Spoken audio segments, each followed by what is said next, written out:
That's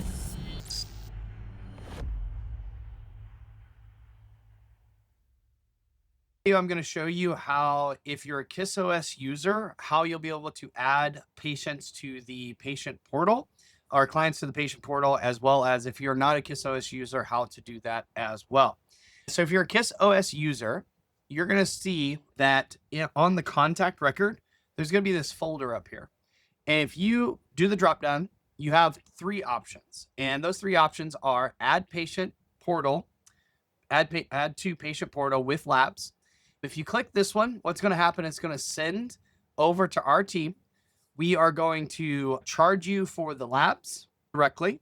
Once those labs go through, we will push that into the patient portal and automatically send the labs to the client. So this is how you're going to include it in your coaching program if you want to include those labs.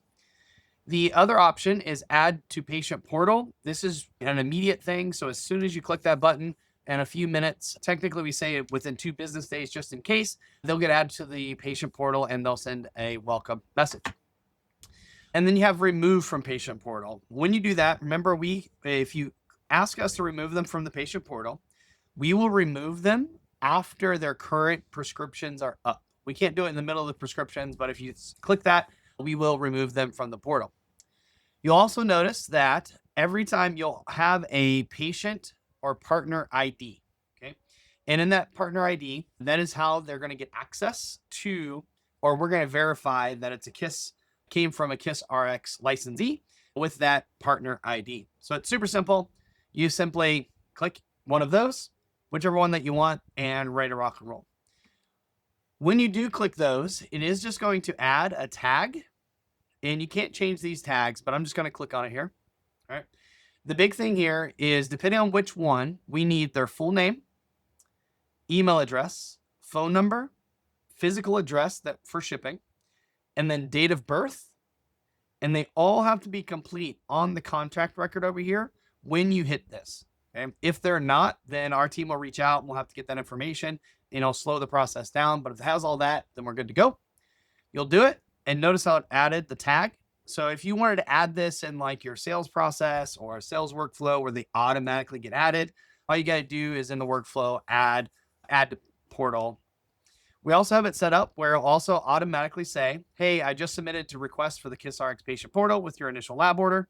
You'll receive a welcome email and a text message. So what this is currently doing is our care team for non-medical use is also going to text them to let them know, hey, if you have any questions, whether it's technical, can't log in or something like that, to text that number. It's an 844 number. We've got it on the licensee support as well. That way they're not bugging you if they have any questions, or if it goes to spam or something like that, they can reach out to the care team directly. Okay. Then we'll get them added. Labs will come and we'll go from there. Now notice how now there's a red dot here.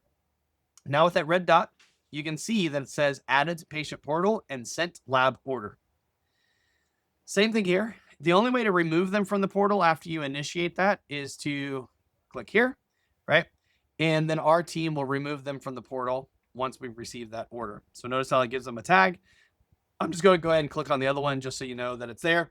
With the other one, all we need is their full name, email, and phone number. We don't need all the other stuff because they're going to fill that out when they log into the patient portal from there. But notice how it'll just tag them accordingly.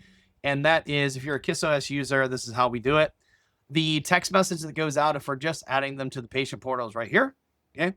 And again, you can add anybody that you want, team members, spouses, anybody that you would like. And just remember, our recommendation is to either include it in your coaching program, increase the price of your coaching program, or at least charge anywhere from $50 to $200 a month. That kind of sweet spot is $100 to $150. And because that's the going rate for just access to medical in this way.